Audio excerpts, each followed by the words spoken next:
Okay, सो अभी के इस क्लास में हम लोग रिसर्च करने वाले हैं। रिसर्च जो पेपर वन का आपका टॉपिक है, मतलब यूनिट है, यूनिट नंबर वन और पेपर नंबर वन का ये क्लास होने वाला है। ठीक है, तो जो भी बच्चे रिसर्च का मेरा क्लास ऑलरेडी वॉच कर रहे हैं, ये कंटिन्यू है। ठीक है, और ये लास्ट क्लास होगा रिसर्च का रिविजन का, तो ध्यान से सुनना क्योंकि ये सारे पॉइंट्स भी आपको मैच द फॉलोइंग में पूछ लेते हैं एमटीए। ठीक है, तो जो रिसर्चर होता है, रिसर्चर मतलब यू पीपल, अगर आप रिसर्च करते हो तो आपको रिसर्च करने टाइम किन किन पॉइंट्स और किन किन इश्यूज का ध्यान रखना है, ये इसमें समझाया गया है। मतलब आप जो डेटा क्रिएट करते हो, आप जो रिसोर्सेज देते हो, उसमें क्या नहीं होना चाहिए, वो इस पॉइंट को एक्सप्लेन करेगा। अब जैसे कि मान लो क्या होता है, कोई डेटा क्रिएट करता है तो डेटा में मैनिपुलेट कर देता है, मैनिपुलेट करके खुद से कुछ ऐड किया, कुछ हटा दिया और अपना रिजल्ट दे देता है, अपना आउटकम दे देता है। बट एक्चुअली ये करना बिल्कुल ही रॉन्ग है, एक गलत स्टेप है। क्यों रॉन्ग स्टेप है मैं बता रही हूँ। और इस स्टेप को क्या बोलते हैं, इसको हम लोग बोलते हैं फेब्रिकेशन। क्या बोलते हैं? फेब्रिकेशन। फेब्रिकेशन मतलब होता है कि आप एक फॉल्स डेटा बना रहे हो, जो डेटा एक्चुअली में एग्जिस्ट ही नहीं करता है। एक स्प्यूरियस डेटा बनाते हो जो गलत है, बिल्कुल ही गलत है। एक ऐसा रिकॉर्ड सबमिट कर रहे हो, एक ऐसा रिजल्ट दे रहे हो जो कि देखने में जेन्युइन लग रहा है, but actually that is a wrong data. तो उस तरीके से अगर आप डेटा को प्रेजेंट करोगे तो उसको फेब्रिकेशन बोलेंगे। फॉल्सिफिकेशन, फॉल्सिफिकेशन मतलब होता है डेटा मैनिपुलेट करना, डेटा में अपने अकॉर्डिंग कुछ चेंजेस कर देना। ठीक है, यहाँ पे मतलब मान लो डेटा ही नहीं था आपके पास। फेब्रिकेशन में क्या हो रहा है, फेब्रिकेशन में फेब्रिकेशन में आपके पास डेटा ही नहीं है। You are not having data, data ही नहीं है। तो आप ये डेटा खुद से क्रिएट कर रहे हो, और आप क्रिएट करने के बाद उसको एक जेन्युइन लुक दे रहे हो कि हाँ आपने प्रॉपर से वर्क किया है, आपने प्रॉपर से डेटा को कलेक्ट किया है। मतलब समझ रहे हो, जो चीज है ही नहीं आप उसको शो करने की कोशिश कर रहे हो, that is a fabrication. And falsification क्या होता है, फॉल्सिफिकेशन में हमारे पास डेटा है, हमने डेटा कलेक्ट किया है, डेटा इज विद अस, है डेटा, हमने डेटा कलेक्ट किया है प्रॉपर तरीके से। और यहाँ पे आपके पास डेटा आप कलेक्ट भी नहीं करते हो। ठीक है, आपने डेटा कलेक्ट किया है, बट आप क्या कर रहे हो, उसमें मैनिपुलेशन कर रहे हो। मैनिपुलेशन कर रहे हो मतलब क्या होता है कि आपने मान लो कुछ एक आध लाइन चेंज कर दिया अपने अकॉर्डिंग। ठीक है, कुछ नंबर्स को चेंज कर दिया। तो आप वो चीज इस वजह से कर रहे हो सो दैट आप एक अपने अकॉर्डिंग एक रिजल्ट शो करो, that is the falsification. Same यहाँ लिखा है कि फॉल्सिफिकेशन में क्या होता है, हम अपने रिसर्च मटेरियल में, अपने इक्विपमेंट में, अपने प्रोसेस में या ऐसा कुछ ऑल्टर कर रहे, चेंजेस कर रहे, डेटा को मैनिपुलेट कर रहे हैं जिसके हेल्प से हमारा रिजल्ट, रिसर्च जो है मिस रिप्रेजेंट हो रहा है, that is a falsification. Plagiarism, plagiarism मतलब सिंपल से आपको याद रखना है, प्लेजरिज्म मतलब होता है कॉपी करना डेटा को। अब जैसे कि क्या हुआ कि मैंने गूगल से, कहीं से गूगल से डेटा उठाया और डेटा को एज इट इज अपना लाइक रिसर्च में इंक्लूड कर दिया। अब इंक्लूड किया, चलो ठीक है, नो इश्यूज, आप इंक्लूड कर सकते हो, आप हेल्प ले सकते हो, सपोर्ट ले सकते हो। बट उसके नीचे ना आपको उस पर्सन का नेम भी लिखना था कि ये एक्चुअली में स्टेटमेंट दिया किसने है, ये आइडिया किसका है, ये वर्ड किसका है, ये वर्क किसका है। और अगर आप ऐसा नहीं करते हो, मतलब प्रॉपर क्रेडिट नहीं देते हो, एक्नॉलेजमेंट नहीं देते हो, तो उसको हम लोग प्लेजरिज्म बोलते हैं। क्या बोलते हैं? प्लेजरिज्म बोलते हैं। इसका मतलब ये होता है कि आपने ट्रस्ट वर्दीनेस ब्रेक किया है, और आप दूसरे की कॉपी को, दूसरे के वर्क को आप क्या कर रहे हो, अपना बना के शो कर रहे हो, अपना बना के शो कर रहे हो, ओन वर्क शो कर रहे हो। ठीक है, तो दिस इज टोटली रॉन्ग। आपको दूसरे के वर्क को कॉपी नहीं करना है, और अगर कॉपी करते हो तो प्रॉपर उसका नाम दो, वहाँ पे प्रॉपर उसका साइटेशन दो कि हाँ ये डेटा इस जगह से लिया गया है, इस पर्सन का नाम है, इस पर्सन का ये स्टेटमेंट है और इसके द्वारा दिया गया है। तो ये आपको कोई प्रॉब्लम नहीं है, कोई इशू नहीं है, चलो ठीक है आपने लिख लिया। बट आपने कॉपी किया, बट आपने कॉपी करने के बाद उसका नाम ही नहीं दिया, उसका ये वर्ड किसका है, ये रिसर्च किसका है, ये किसके द्वारा दिया गया स्टेटमेंट, ऐसा कुछ मेंशन नहीं किया। मतलब क्या आप शो कर रहे हो कि ये वर्क आपका खुद का है, और जब चेक किया जाएगा तब तो पता चल जाएगा कि ये वर्क किसी और का है। इन दैट केस ये प्लेजरिज्म कहलाता है। इंट्रा कॉर्पोरल प्लेजरिज्म, अब देखो plagiarism is of two type, plagiarism is of two type, one is intra corporal plagiarism. Intra corporal plagiarism, same यहाँ लिखा है इंट्रा कॉर्पोरल प्लेजरिज्म। एंड एक हो गया आपका एक्स्ट्रा कॉर्पोरल प्लेजरिज्म, ठीक है, एक्स्ट्रा कॉर्पोरल प्लेजरिज्म। अब यहाँ क्या हो रहा है इंट्रा कॉर्पोरल में, हम स्कूल में क्या करते हैं, अपने ही फ्रेंड्स का, अपने ही बेस्टीज का, अपने टॉपर का वर्क जो होता है उसको कॉपी करके सेम सबमिट कर देते हैं। So that is the intra corporal plagiarism. मतलब इंट्रा कॉर्पोरल प्लेजरिज्म मतलब हुआ कॉपीइंग स्टूडेंट्स वर्क, एक दूसरे से कॉपी किया, जैसे कि हम प्रोजेक्ट सबमिट करने में वही करते हैं, इनफैक्ट कभी कभी डिजाइन भी कॉपी कर लेते हैं। तो आप अगर प्रोजेक्ट कॉपी कर रहे हो, आप ऐसा कुछ स्कूल लेवल की बात कर रही हूँ, ठीक है, आपस में कर रहे हो, मतलब अपने ही कलीग्स में, अपने ही जान पहचान में, अपने ही जाने माने में अगर ऐसा कर रहे हो, सो दैट इज द आपका इंट्रा कॉर्पोरल प्लेजरिज्म। अब जैसे कि मान लो आपने कॉपी किया, बट कॉपी करने के लिए बुक्स का हेल्प लिया, आर्टिकल का हेल्प लिया, या इंटरनेट का हेल्प लिया, मतलब बाहरी दुनिया का हेल्प लिया, तब ये एक्स्ट्रा कॉर्पोरल प्लेजरिज्म हो जाएगा। मतलब मान लो मैंने गूगल से कॉपी किया और मैंने नाम नहीं दिया, मैंने बुक्स से कॉपी किया और मैंने नाम नहीं दिया, मैंने मैगजीन से कॉपी किया और मैंने नाम नहीं दिया, तो ये आपका एक्स्ट्रा कॉर्पोरल प्लेजरिज्म हो जाएगा। समझ गए? मतलब प्लेजरिज्म मतलब होता है कॉपी करना किसी और के वर्क को। अब प्लेजरिज्म भी आगे 3 टाइप का होता है, एक और टाइप है वो छूट के आप लिख देंगे।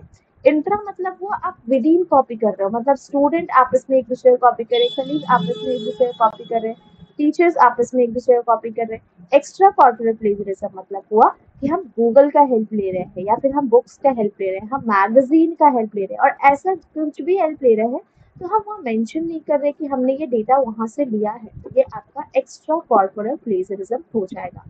ऑटो प्लेजरिज्म क्या होता है? ऑटो प्लेजरिज्म भी आपका एक प्लेजरिज्म का ही टाइप है, AUTOPLAGIRISM, auto plagiarism. Auto plagiarism में यू विल गेट टू सी कि ऑटो प्लेजरिज्म में हम अपने खुद के वर्क को ही कॉपी कर रहे हैं। अब यहाँ पे खुद के वर्क को भी कॉपी करना रॉन्ग है, यस, ओन वर्क। अब जैसे कि मान लो आपने पहले एक रिसर्च पेपर लिखा था, ठीक है, फर्स्ट एक रिसर्च पेपर आपने लिखा, ओके, ठीक है, इसको सबमिट किया। अब नेक्स्ट टाइम आपका मन हुआ कि इसको और आगे बढ़ाऊं मैं, और आप सेकेंड रिसर्च पेपर लिखना आप चाह रहे हो, आपने लिखा, ठीक है। अब थर्ड भी लिखना चाह रहे हो, आपने लिखा, ठीक है।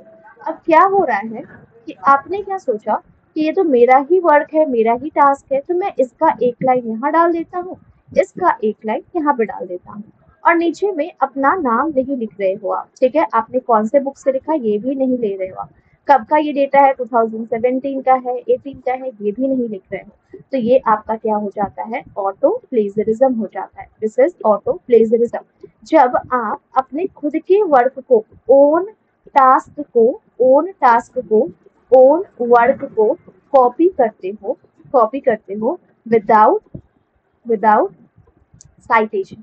अब आपको लग रहा है कि नहीं, ये तो मेरा ही वर्क है, इसमें मैं अपना नाम क्यों दूं, ये तो मेरा ही वर्क है, तो मैं क्यों नाम दूं, मेरा फ्रंट पेज में तो नाम दिया ही है। नहीं, ऐसा नहीं चलेगा, आपको नाम देना होगा, ठीक है। आपका फर्स्ट वर्क को अगर आप सेकेंड वर्क में कॉपी कर रहे हो, अगर आप अपने फर्स्ट वर्क को सेकेंड वर्क में कॉपी कर रहे हो, तो आपको उसके लिए भी प्रॉपर साइटेशन देना होगा, नहीं तो ये भी आपका प्लेजरिज्म के अंदर आएगा, जिसको ऑटो प्लेजरिज्म बोलते हैं। जहाँ पे आप न्यू और ओरिजिनल वे से डेटा को प्रेजेंट कर रहे हो, और विदाउट एक्नॉलेजमेंट अपने प्रीवियस डेटा को आपने एक्नॉलेज नहीं किया, और विदाउट एक्नॉलेजमेंट आपने शो कर दिया, तो दिस इज रॉन्ग। अब मल्टीपल ऑथरशिप, अब जैसे कि मान लो मल्टीपल ऑथरशिप का मतलब क्या है, हम एक रिसर्च पेपर रेडी कर रहे हैं, अब इसमें देयर इज मीना, ये भी हेल्प की है, शीना, ये भी हेल्प की है, रमेश, ओके, ऋतु, ओके, चंदन, ठीक है, रिया, शालिनी, दीपाली, ये सब लर्नर्स आ गए हैं, ठीक है, बबीता, अंकिता, ये सब लर्नर्स ने मतलब ये सब रिसर्चर ने, ये सब के सब रिसर्चर है मान लो, और ये सब ने मिल करके एक रिसर्च पेपर रेडी किया है। मतलब कैन आई से कि यहाँ पे मल्टीपल ऑथर है, मल्टीपल ऑथर है एक ही बुक का, बिल्कुल हो सकते हैं। सेम यहाँ लिखा है, यही बात को मल्टीपल ऑथरशिप। अब होता ये है कि ये लोग रिसर्च पेपर को पब्लिश कराने का सोच रहे हैं, ठीक है, पब्लिश कराने का सोचा। अब इसमें से सबसे ज्यादा एक्टिव है मीना, ऋतु, शालिनी, ठीक है, 3 एक्टिव है बहुत ज्यादा ही रिसर्चर।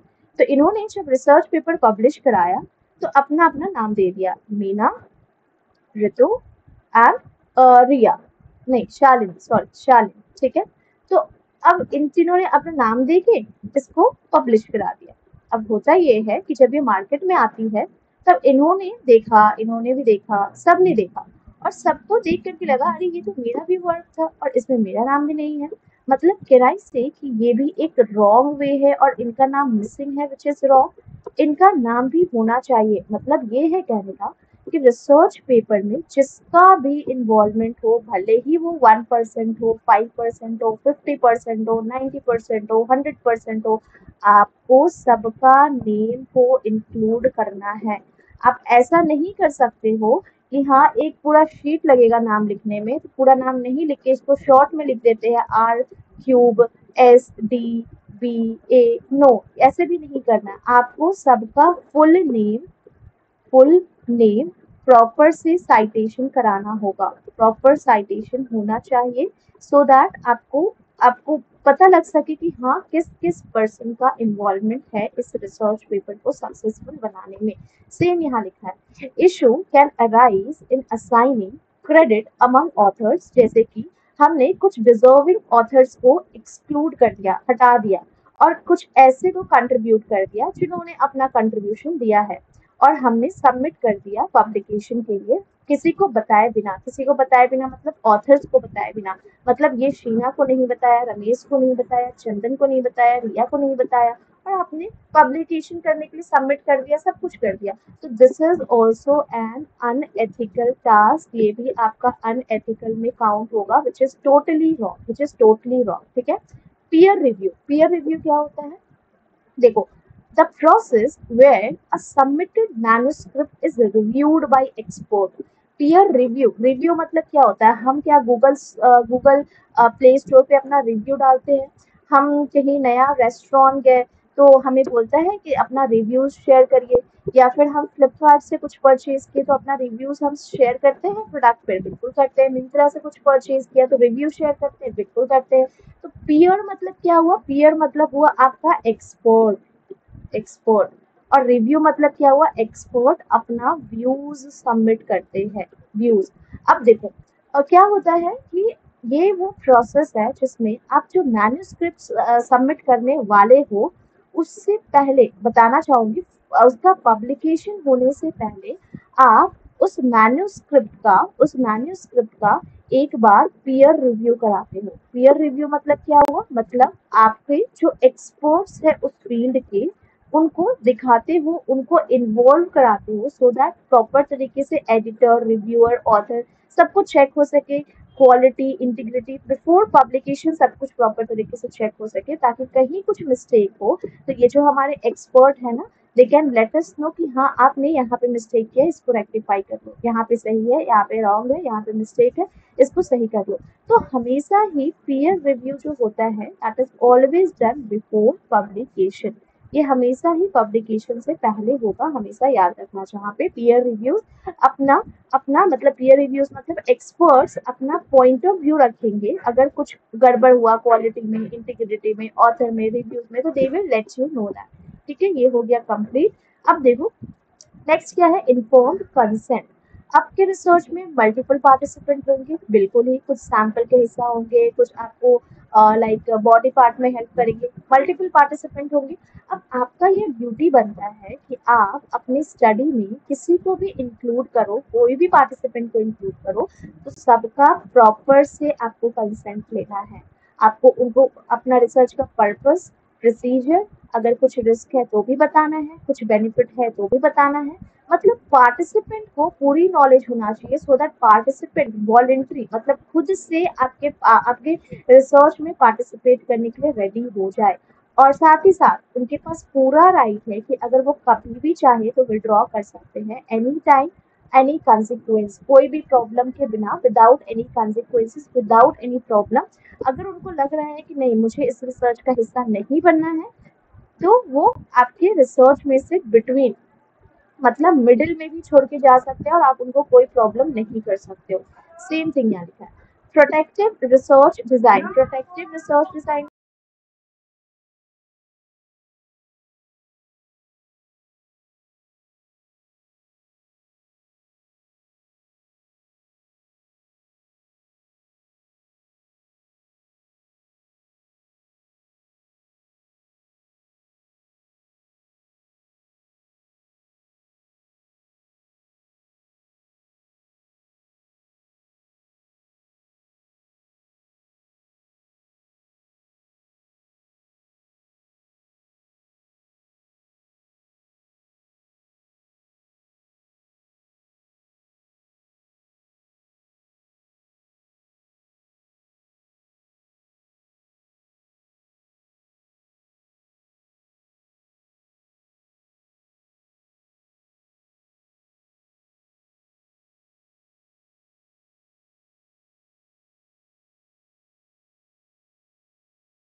ओके। तो प्रोटेक्टिव रिसर्च डिजाइन क्या होता है? अब रिसर्च के कुछ प्रोटोकॉल्स होते हैं, ठीक है, जिसको आपको फॉलो करना होता है, सो दैट आप अपने पार्टिसिपेंट के को लेकर के अगर कुछ रिस्क है तो उसको मिनिमाइज कर सको। आप उनका लाइक्लीहुड, सवर्निटी या ड्यूरेशन, मतलब जो कुछ भी अगर हार्मफुल है तो उसको मिटिगेट कर सको, मतलब कम कर सको। स्क्रीनिंग क्या होता है?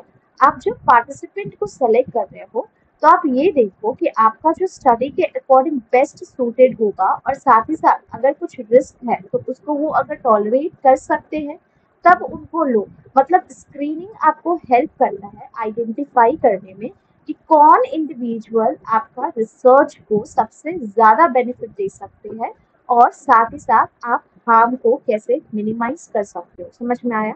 स्क्रीनिंग के हेल्प से आप ये जान सकते हो कि आपको किससे सबसे ज्यादा बेनिफिट होगा, एंड आप मिनिमाइज कर सको हार्म को। पायलट स्टडी क्या होता है? देखो, हम पायलट स्टडी करते हैं सो दैट हम जान सके कि क्या हार्म है, एंड हम फीडबैक लेते हैं पार्टिसिपेंट से बिफोर कंडक्टिंग मेन स्टडी। मतलब होता क्या है, आप समझो इस बात को। पायलट स्टडी, अब मैं क्या कर रही हूँ, मैं ना, मेरा रिसर्च का जो टॉपिक है लेट्स सपोज थोड़ा टफ है, ठीक है, जिसमें पार्टिसिपेंट्स को, मेरे जो पार्टिसिपेंट्स होने वाले हैं पार्टिसिपेंट्स, उनको हार्म पहुंच सकता है, इनको हार्म पहुंच सकता है। अब मेरे पार्टिसिपेंट्स मान लो 50 है, तो मैं क्या कर रही हूँ, ये 50 को डायरेक्टली हार्म वाला लाइफ, मतलब प्रॉब्लम में डालने के बजाय, मैं पहले अपने 5 पार्टिसिपेंट्स से परमिशन लेने के बाद उनके ऊपर अपना सैंपल का जो भी प्रोसेस था, जो भी रिसर्च का प्रोसेस था, आई एम अप्लाई कर रही हूँ प्रॉपर कंसेंट लेके, ठीक है। अब होता ये है, 5 जन कर रहे हैं, तो अब ये जो है होने के बाद अपना फीडबैक सबमिट करेंगे। अगर कुछ कहीं डिस्टर्बेंस है, कहीं हार्म है, तो उसको सबमिट करेंगे कि हाँ हमें ऐसा लगा, ऐसा नहीं होना चाहिए, इसकी जगह पे ये होता तो ज़्यादा अच्छा होता। तो अपना फीडबैक सबमिट कर रहे हैं, कुछ अगर गड़बड़ है तो उसको सबमिट कर रहे हैं। अब ये जो मैंने इनसे फीडबैक लिया, जो इनसे बोल रहे हैं कि ये हार्म, ये वाला चीज़ ठीक नहीं है, तो मैं इसको इम्प्रूवमेंट करने का सोचूंगी। एंड इम्प्रूवमेंट करने के बाद जो मेरे पास 45 पार्टिसिपेंट बचे हैं, इनके ऊपर वो अप्लाई करूंगी, सो दैट अब मैंने यहाँ पे क्या किया, यहाँ पे मुझे हार्म के बारे में पहले से पता चल गया, तो मैंने इसको मिनिमाइज करने का सोचा, इसको कम करने का सोचा, राइट। मैंने आपका फीडबैक लेके मुझे जो लगा कि नहीं ये चीज ऐसा नहीं होना चाहिए था, वो सबको रिमूव किया, ठीक है। तो आपको पायलट स्टडी हमेशा ही आप बिफोर बिफोर करते हो, बिफोर हैंड करते हो, मतलब before conducting the main study, before conducting the main study, मतलब मेन स्टडी होने से पहले आप रिसर्च मीन्स पायलट स्टडी करते हो, सो दैट अगर कुछ ऐसा हार्म वाला पॉइंट है, अगर कुछ ऐसा दिक्कत वाली बात है, तो आप उससे फिर से सोच विचार कर सको, एंड अगर आप उसको रिमूव कर सकते हो, अगर आप मिनिमाइज कर सकते हो, डेफिनेटली कर दो, सो दैट आपके पार्टिसिपेंट्स का लाइफ को प्रॉब्लम ना हो सके। That is only the main purpose of pilot study.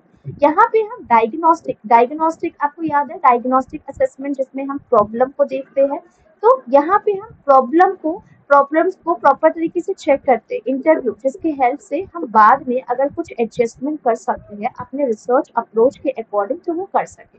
मतलब before starting a big study, मतलब बहुत बड़ी स्टडी स्टार्ट करने से पहले रिसर्चर जो है एक स्मॉल ट्रायल ले सकता है, ये देखने के लिए कि कहीं कुछ प्रॉब्लम या रिस्क तो नहीं है। समझ में आया?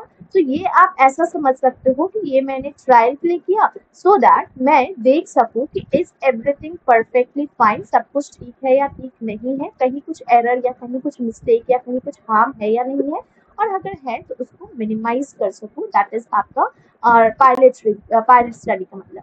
दे will talk to people involve. अब इसमें मैंने क्या बोला, जो ये 5 पर्सन इन्वॉल्व थे, मैंने इनसे बातचीत किया, फीडबैक लिया, हार्म दिया, सेम यहाँ लिखा है कि रिसर्चर जो है जिस भी पर्सन से आपका मतलब इंटरेक्शन करा रहे थे मेन स्टडी से, जो 5 पर्सन का, उन सब से इंटरेक्ट करेंगे so that they can make sure कि सब कुछ परफेक्टली ओके है, और अगर कुछ रिस्क है तो उसको क्या करेंगे हम लोग, मिटिगेट करेंगे सो दैट मेरे नेक्स्ट 45 जो पार्टिसिपेंट्स हैं उनको प्रॉब्लम ना हो सके।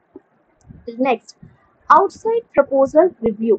यहाँ पे रिसर्च प्रपोजल जो हम रिव्यू करते हैं, रिसर्च प्रपोजल जो रिव्यू करते हैं, जो एक्सटर्नल एक्सपर्ट या एथिक कमिटी रिव्यू करती है, वो आपको वैल्यूबल फीडबैक देती है, जिसके हेल्प से आपको आपका रिस्क का पता लग पाता है, और अगर आपको कुछ ऐसा है जिसको ओवरलुक किया जा सकता है, then they will let you know. Professional code. अब देखो, आपको रिसर्च करने समय प्रोफेशनल कोड का भी प्रॉपर से फॉलो करना है, कोड ऑफ कंडक्ट, जिसका जो कि डेवलप होता है कलेक्टिवली रिसर्च एक्सपीरियंस से, emphasises research responsibility and ethical research practices. Government के भी कुछ रेगुलेशंस होते हैं, कुछ रूल्स होते हैं जो बीइंग अ रिसर्चर आपको फॉलो करना है। कुछ ऐसा कंप्लायंस या फिर जो कि गवर्नमेंट रेगुलेशंस के अगेंस्ट जा रहा है, जैसे कि स्टेट या सेंट्रल लॉज के अगेंस्ट, तो आपको उसको ध्यान में रखना है, और आप कुछ भी कर रहे हो तो ये ध्यान में रखो कि वो इंटरेस्ट ऑफ सोसाइटी, मतलब सोसाइटी के हित में होना चाहिए, और आप जो भी स्टेप्स कर रहे हो सब प्रॉपर सोसाइटी के लिए प्रोटेक्ट और इंटरेस्ट में होना चाहिए, involve in the research. Researchers are required to follow these regulations। आपको ये सारे regulations को follow करना होता है, जो गवर्नमेंट हो, स्टेट गवर्नमेंट हो, सेंट्रल लॉज हो, ये सबको फॉलो करना होता है, सो दैट आप ये इंश्योर कर सको, ध्यान रख सको कि सब कुछ प्रॉपर एथिकल वे में हो रहा है, कुछ भी रॉन्ग नहीं है। तो ये हिंदी में है, आप रीड कर सकते हो। चलो इतना तो हो गया। अब हम देखते हैं कि रिसर्च आखिरकार लिख कैसे सकते हैं हम। Writing a research report. आप जब रिसर्च रिपोर्ट लिख रहे हो तो इसमें आपको प्रॉपर एक रिसर्च प्रोसेस को फॉलो करना होगा, जिस प्रकार से आप अपना आइडियाज को कम्युनिकेट कर सको, आप अपने वर्क को कम्युनिकेट कर सको, कुछ आपने नया जो डिस्कवरी किया उसको कम्युनिकेट कर सको, अपना कंक्लूजन को कम्युनिकेट कर सको वाइडर ऑडियंस, मतलब जितने भी लोग हैं सब तक आप अपना ऑडियंस को अपना पॉइंट ऑफ व्यू बता सको। ये बहुत ही क्रिटिकल स्टेप होता है, जिसमें आपको केयरफुली हर एक चीज का डिटेल को ध्यान में रखना होता है, एकेडमिक स्टैंडर्ड्स को फॉलो करना होता है, साथ ही साथ आपका जो रिपोर्ट होना चाहिए उसमें एक फॉर्मल टोन होना चाहिए, कुछ भी नहीं लिख देंगे या कुछ भी इनफॉर्मल सा नहीं लिख देंगे, ठीक है। प्रॉपर एक फॉर्मल टोन होना चाहिए, प्रॉपर एक एकेडमिक स्टाइल होना चाहिए, अगर कुछ कल्यूजिज्म है तो उसे अवॉइड करो। जर्नलिस्टिक लैंग्वेज, मतलब टफ लैंग्वेज, टफ वर्ड को अवॉइड करना है, सो दैट अगर कोई नॉर्मल पर्सन भी आपका रिसर्च पेपर को रीड कर सके तो उसको समझ में आना चाहिए। क्लियर होना चाहिए, प्रिसाइज होना चाहिए लैंग्वेज, जो आपका आइडियाज को प्रॉपर वे से कन्वे कर सके, कॉम्प्लेक्स आइडिया को, आपका जो थोड़ा डिफिकल्ट अगर आइडिया है तो भी उसको इजी वे से सामने वाला पर्सन को बता सके।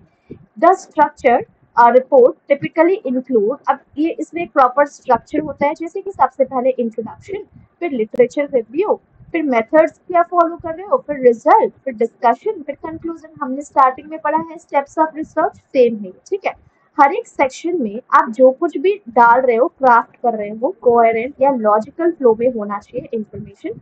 एडिशनली आप जो कुछ भी रेलेवेंट मतलब जो कुछ भी इंफॉर्मेशन डाल रहे हो, साइटिंग मतलब डाल रहे हो इंफॉर्मेशन, सब सोर्स वगैरह प्रॉपर होना चाहिए, प्रॉपर रेफरेंसिंग होना चाहिए, गाइडलाइंस होना चाहिए, जिसके हेल्प से आपका जो भी स्टेटमेंट है उसको एक सपोर्ट मिल सके। ओवरऑल आपको रिसर्च लिखना है तो प्रॉपर पेशेंस चाहिए हमें, क्योंकि ये 1 महीना या 2 महीने का काम नहीं होता है। डिलीजेंस होना चाहिए, कमिटमेंट होना चाहिए, सो दैट आप अपनी फाइंडिंग को, आपने जो डिस्कवर किया है, आपका जो आइडिया है, आपका जो न्यू पॉइंट है, ठीक है, आपका जो न्यू पॉइंट है, आपका जो डिस्कवरी है, उसको क्लैरिटी एंड प्रोफेशनलिज्म के साथ आप सामने वाले पर्सन के सामने रख सको। अब रिसर्च लिखना कैसे है, इसको लिख कैसे सकते हैं। राइटिंग अ रिसर्च रिपोर्ट, एक शोध रिपोर्ट लिखना कैसे है, उसका फॉर्मेट क्या होना चाहिए, आपको ये समझना है। फॉर्मेट पे कभी कभी क्वेश्चंस आ जाता है। सबसे पहले आपको प्रिलिमिनरीज जानने का है, प्रिलिमिनरीज, ठीक है।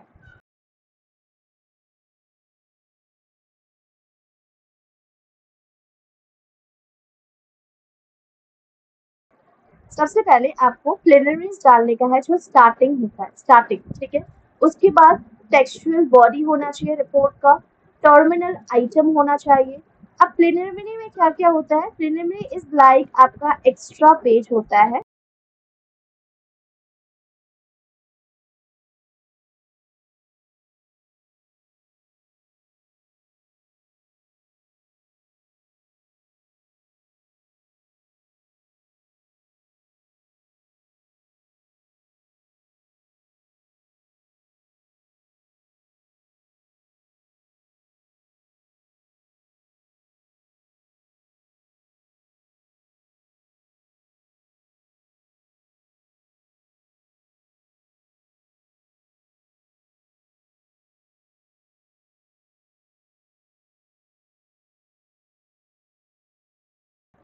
ओके, प्रिलिमिनरी से स्टार्ट होता है। प्रिलिमिनरी आइटम में क्या क्या आएंगे, जैसे कि आपका टाइटल पेज, रिसर्चर का declaration, certificate research supervisor, acknowledgement होना चाहिए, टेबल ऑफ कंटेंट होना चाहिए, लिस्ट ऑफ टेबल होना चाहिए, आपने अगर फिगर ग्राफ या चार्ट लगाया है तो वो होना चाहिए, सिनॉप्सिस होना चाहिए और डेडिकेशन पेज होना चाहिए। तो ये आपका प्रिलिमिनरी आइटम होता है। जैसे कि आप जो अकाउंट्स के बच्चे होंगे समझ पाएंगे, एक प्रिलिमिनरी एक्सपेंस होता है। जब आप बिजनेस स्टार्ट करते हैं तो उससे पहले जो कुछ भी आपको खर्चा वगैरह करना होता है, that is a preliminary expense, तो उसमें कंसिडर किया जाता है। तो सेम ये भी आपका प्रिलिमिनरी आइटम है, ठीक है। अब body of report, body of report में क्या क्या होना चाहिए, सब theoretical background of the topic, statement होना चाहिए प्रॉब्लम का, सिग्निफिकेंस होना चाहिए, हिस्टोरिकल बैकग्राउंड होना चाहिए प्रॉब्लम का, रिव्यू ऑफ लिटरेचर होना चाहिए, पर्पस ऑब्जेक्टिव स्टडी का, स्टेटमेंट होना चाहिए हाइपोथेसिस का, अजम्पशंस होना चाहिए, लिमिटेशंस होना चाहिए। आप अपने कॉन्सेप्ट को अच्छे से आप डिफाइन करोगे, एथिकल कंसिडरेशन होना चाहिए, बजट्स होना चाहिए, proposal only and propose timeline, that is proposal only, कितना टाइम लगने वाला है। उसके बाद review of related literature, design होना चाहिए, क्या मेथड फॉलो कर रहे हो, टोपोलॉजी क्या होगा, किस मेथड से डेटा कलेक्ट करोगे, सोर्स क्या होगा डेटा कलेक्ट करने का, सैंपल प्लेन क्या होगा, आपका डेटा कलेक्शन का टेक्निक क्या होगा, डेटा प्रोसेसिंग एंड एनालिसिस का प्लान क्या है, स्टैटिस्टिकल ट्रीटमेंट क्या होगा, ओवरव्यू क्या होगा रिपोर्ट का, या लिमिटेशन स्टडी का आपको बताना है। सबसे लास्ट में आता है रिजल्ट, जिसमें आपने क्या खोजा, फाइंडिंग्स क्या है आपकी वो बताते हो, एंड डिस्कशंस बताओगे। लास्ट में आपका समरी हो जाएगा, कंक्लूजन एंड रिकमेंडेशन अगर कुछ है तब। अब देख सकते हो यहाँ पे आपका एक डेमो जैसा लगाया है मैंने। सबसे पहले आप अपना यूनिवर्सिटी का नाम, योर यूनिवर्सिटी एंड ऑर्गेनाइजेशन का लोगो, उसके बाद आपने क्या डाला, टाइटल डाला अपना रिसर्च प्रोजेक्ट का, उसके बाद सब टाइटल अगर है तो आप ऑथर का नेम डालोगे, ऑथर का अफिलिएशन, डिपार्टमेंट या यूनिवर्सिटी का नेम, आप उनका ईमेल एड्रेस डालोगे, को ऑथर अगर कोई है एक्स्ट्रा कोई, जैसे कि वहां पे हमने मल्टीपल ऑथर का समझा था, अगर कोई को ऑथर है उसका पूरा डिटेल्स यहाँ डालेंगे हम लोग, को ऑथर का डेट डालेंगे, क्या कोर्स है, क्या डिपार्टमेंट है, कोर्स का नेम और डिपार्टमेंट का नेम, सुपरवाइजर या इंस्ट्रक्टर का नेम होगा, running head, short and title if required. उसके बाद हम टाइटल डालते हैं। टाइटल में यू जस्ट पुट इम्पैक्ट क्या पड़ेगा क्लाइमेट चेंज होने से, जैसे कि सॉरी टाइटल, जैसे कि यहाँ पे इस पर्सन का टाइटल था यही, आप किसी के ऊपर ही रिसर्च कर रहा था तो इसने अपना टाइटल डाला, यहाँ पे अपना नेम डाला, यहाँ पे अफिलिएशन मतलब अपना यूनिवर्सिटी का नाम, कौन सा डेट को था डेट लिख दिया, कोर्स का नाम लिखा, अपना नंबर लिखा कोर्स का, इंस्ट्रक्टर का नाम लिखा, कॉन्टैक्ट इन्फॉर्मेशन भी दिया जाता है सो दैट अगर मान लो कोई उस पर रॉन्ग क्लेम कर सके, कोई उस पर क्लेम कर सके कि ये सही है या गलत है, तो आपको इस डिटेल्स पर वो कनेक्ट कर सके, ठीक है। रनिंग हेड का नाम होना चाहिए, ओके। अब अब्स्ट्रैक्ट क्या होता है, अब्स्ट्रैक्ट का मतलब देखेंगे। अब्स्ट्रैक्ट जो है ये आपका एक कॉन्साइज ओवरव्यू होता है रिसर्च का, मतलब एक समरी टाइप का होता है, जिसमें आप क्या करते हो, अपना ऑब्जेक्टिव, मेथड, रिजल्ट या कंक्लूजन एलिमेंट्स इंक्लूड करते हो। मतलब ये बोल सकते हैं कि एब्स्ट्रैक्ट जो है आपका एक ब्रीफ तो नहीं होता है बट एक अंडरस्टैंडिंग रिप्रेजेंटेशन होता है आपका किया गया पूरा स्टडी का, जिसके हेल्प से कोई अगर रीडर है जो पूरा रिसर्च को नहीं पढ़ना चाहते बट आपके रिसर्च के बारे में फिर भी जानना चाहते हैं, तो एब्स्ट्रैक्ट की हेल्प से वो बहुत ही तुरंत जान सकते हैं आपका रिसर्च का मेन एसेंस मकसद क्या था। मतलब ये है कि मान लो अगर मैं जब सिर्फ रिसर्च की बात करूँ तो रिसर्च तो आपका बहुत सारा पेजेस में होगा, मल्टीपल पेजेस होगा। अब मान लो कोई एक पर्सन है वो तो आपका रिसर्च में इंटरेस्टेड है, रिसर्च में इंटरेस्टेड है बट ना वो ना इतना बुक्स नहीं पढ़ना चाहता है, तो वो क्या करेगा, वो एब्स्ट्रैक्ट का हेल्प लेगा, किसका, एब्स्ट्रैक्ट का हेल्प लेगा। अब एब्स्ट्रैक्ट में क्या होता है, एब्स्ट्रैक्ट में आपने ये जितना भी वर्क किया है ना इसको एक अंडरस्टैंडिंग लैंग्वेज में या फिर you can write comprehensive language में आप रिप्रेजेंट करते हो, सो दैट अगर कोई ऐसा रीडर है जिसको तुरंत जानना है, ग्रैस्प करना है कि एक्चुअल में आपका रिसर्च क्या था, आपका आइडिया क्या था, आपका कंक्लूजन क्या है, तो वो एब्स्ट्रैक्ट के हेल्प से जान सकता है विदाउट रीडिंग होल रिसर्च। समझ में आया, विदाउट मतलब बिना रीड किए हुए आपका पूरा रिसर्च पेपर, वो बस एब्स्ट्रैक्ट के हेल्प से आपका सब कुछ जान सकता है। अब इंट्रोडक्शन में हम क्या लिखेंगे, इंट्रोडक्शन मतलब होता है यहाँ पे रिसर्चर प्रॉपर से आउटलाइन करते हैं उनका एम क्या है, ऑब्जेक्टिव क्या है, ठीक है, and reasoning. In this study हम जो है इन्वेस्टिगेट करते हैं कि इम्पैक्ट, जैसे कि वहाँ पे आपका क्लाइमेट चेंज था या टॉपिक क्या था, यहाँ पे देखो ये आपका यहाँ का ये, हाँ क्लाइमेट चेंज है, climate change on biodiversity in tropical rain forest. यहाँ पे देखो, यहाँ पे अब हम क्या क्या करेंगे, जैसे कि उसमें हम इन्वेस्टिगेट करें क्लाइमेट चेंज के बारे में, जो बायोडाइवर्सिटी ट्रॉपिकल रेन फॉरेस्ट। तो अब इस टॉपिक के अनुसार हम इकोसिस्टम का, क्लाइमेट के बारे में बात करेंगे, हम उसका कंजर्वेशन एफर्ट्स की बात करेंगे, एक अंडरस्टैंडिंग एनालिसिस प्रोवाइड करेंगे। रिसर्च का एम ही होता है कि आप आइडेंटिफाई करो डाइवर्सिटी, इकोसिस्टम फंक्शनिंग, कंट्रीब्यूट करो अपने नॉलेज में, अंडरस्टैंडिंग में, एंड इसके हेल्प से आप अपने टॉपिक को एक्सप्लेन करोगे। एक्नॉलेजमेंट क्या होता है, एक्नॉलेजमेंट मतलब हुआ कि थैंक्स गिविंग, क्या होता है, थैंक्स गिविंग। अब जैसे कि मान लो मैंने डेटा लिखा अपना रिसर्च पेपर, और मैंने रिसर्च पेपर में अपने फ्रेंड्स का हेल्प लिया, अपने टीचर्स का हेल्प लिया, अपने प्रिंसिपल का हेल्प लिया, अपने फैमिली का हेल्प लिया, ये सबका हेल्प लिया, और लास्ट में मैं क्या कर रही हूँ, रिसर्च पेपर सबमिट करने टाइम सिर्फ अपना नाम लिख दे रही हूँ और अपना नाम लिख के मैं सबमिट कर दे रही हूँ और एक्नॉलेज कर ही नहीं रही हूँ। अब मान लो मेरा रिसर्च पेपर बहुत सक्सेसफुल होता है, बहुत अच्छा खासा मतलब टॉप पे जाता है, तो मेरे ये फ्रेंड्स, टीचर्स, प्रिंसिपल, फैमिलीज ये जब देखेंगे कि इसमें बस मेरा ही नाम दिया है, मतलब मैंने फिर भी इन लोगों का इन्वॉल्वमेंट की हेल्प से बनाया है, तो इनको भी बुरा लगेगा, बिल्कुल लगेगा। बट हमें ये चीज नहीं करना है क्योंकि ये टोटली रॉन्ग है। मुझे प्रॉपर वे से एक्सप्रेस करना है अपना सिंसियर ग्रैटिट्यूड, अपना टीचर्स का नाम देना है जिनके गाइडेंस से मैंने रिसर्च कंप्लीट किया है, प्रिंसिपल का नाम देना है जिन्होंने मुझे अपॉर्चुनिटी दिया, रिसर्च का नेम लिखना है, टेक्निकल जो भी हेल्प लिया है मैंने उसका हेल्प नेम लिखना है, मेंटोर्स का हेल्प लिखना है, और साथ ही साथ अगर मान लो बहुत सारे पार्टिसिपेंट हैं तो यहाँ पे आप क्या कर सकते हो, ऐसे लिख सकते हो, special thanks to research participant, जिन्होंने जैसे कि मेरे फ्रेंड्स जिन्होंने मुझे सपोर्ट किया रिसर्च को कंप्लीट करने में। तो ऑल आई वांट टू से कि एक्नॉलेजमेंट मतलब क्या हुआ कि आप सामने वाले पर्सन को थैंक यू बोल रहे हो कि आपने मेरे रिसर्च को कंप्लीट करने में मुझे बहुत हेल्प किया, थैंक यू सो मच। ठीक है, next, theoretical framework and review of literature। theoretical framework and review of literature section में आप एक अंडरस्टैंडिंग ओवरव्यू देते हो बैकग्राउंड रिसर्च जो ऑब्टेन आपने किया लिटरेचर रिव्यू से। मतलब लिटरेचर रिव्यू क्या था, लिटरेचर रिव्यू था कि आपके टॉपिक से रिलेटेड अगर किसी ने ऑलरेडी स्टडी कर रखा है तो उसके वर्क को स्टडी करना is the literature review, right. आप उसके वर्क को स्टडी कर रहे हो सो दैट आप समझ सको कि आप जो आइडिया ले रहे हो कहीं सेम वही आइडिया पे तो उसने भी काम नहीं किया है, आप जो अपने आइडियाज में पॉइंट्स इंक्लूड कर रहे हो कहीं वही तो इसने भी इंक्लूड नहीं किया। या फिर दूसरा ऑप्शन ये भी हो सकता है हम ये देख सके कि कहीं प्रीवियस रिसर्चर ने कुछ पॉइंट मिस कर दिया है तो मैं इस पॉइंट को अपने रिसर्च में ऐड कर लूंगा। ठीक है, तो यहाँ पे हम ये इस वजह से करते हैं सो दैट हम अवॉइड कर सके प्लेजरिज्म।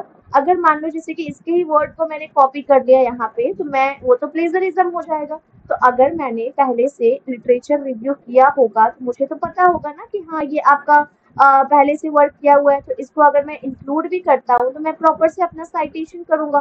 ठीक है, तो लिटरेचर रिव्यू का मेन मकसद यही होता है कि हम प्लेजरिज्म को अवॉइड कर सके, ये ध्यान रख सके कि हर कुछ ट्रांसपेरेंट है और साथ ही साथ प्रॉपर वे से एकेडमिक इंटीग्रिटी से काम हो रहा है।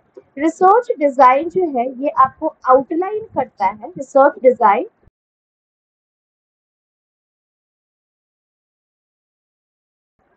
रिसर्च डिजाइन जो है ये आपको प्रॉपर से डिटेल्स बताता है रिसर्च का, साथ ही साथ आपको रेप्लिकेशन मतलब कॉपी नहीं होना चाहिए, और रेप्लिकेशन अगर करना है इंटरेस्टेड पार्टी का तो आप ये जान सको।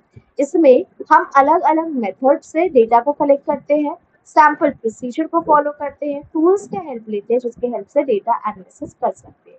क्लैरिटी होता है, थॉरनेस होती है डॉक्यूमेंटिंग में, डिटेल्स जो होता है important, reproducibility, credibility of research study. ठीक है, डेटा एनालिसिस एंड इंटरप्रिटेशन क्या होता है, देखो data analysis and interpretation section में हम अपने फाइंडिंग्स जो रिसर्च का है उसको हम शो करते हैं, जैसे कि कुछ टेबल हो सकता है, ग्राफ हो सकता है, पाई चार्ट हो सकता है, या स्टैटिस्टिक हो सकता है, क्वांटिटेटिव सर्वेज हो सकता है, जो क्वालिटेटिव रिसर्च के लिए इंपॉर्टेंट होता है। ये सेक्शन थोड़ा डिस्क्रिप्टिव एंड प्रोज हो जाता है क्वालिटेटिव रिसर्च में, तो हम उसमें इसको एक्सक्लूड कर देते हैं, हटा देते हैं। बट कहीं कहीं अगर आपको टेबल, सर्वे, ग्राफ, पाई चार्ट के हेल्प से शो करना है तो हम उसको डेटा एनालिसिस एंड इंटरप्रिटेशन में शो करते हैं। ठीक है, नेक्स्ट, डेटा एनालिसिस फॉलो करते हुए हमें समरी एंड कंक्लूजन भी देखना है। इस सेक्शन में हम कंक्लूजन प्रोवाइड करेंगे कि हमने क्या क्या फाइंड किया है, प्रीवियस लिटरेचर में क्या था, प्रीवियस रिसर्च में क्या था, एंड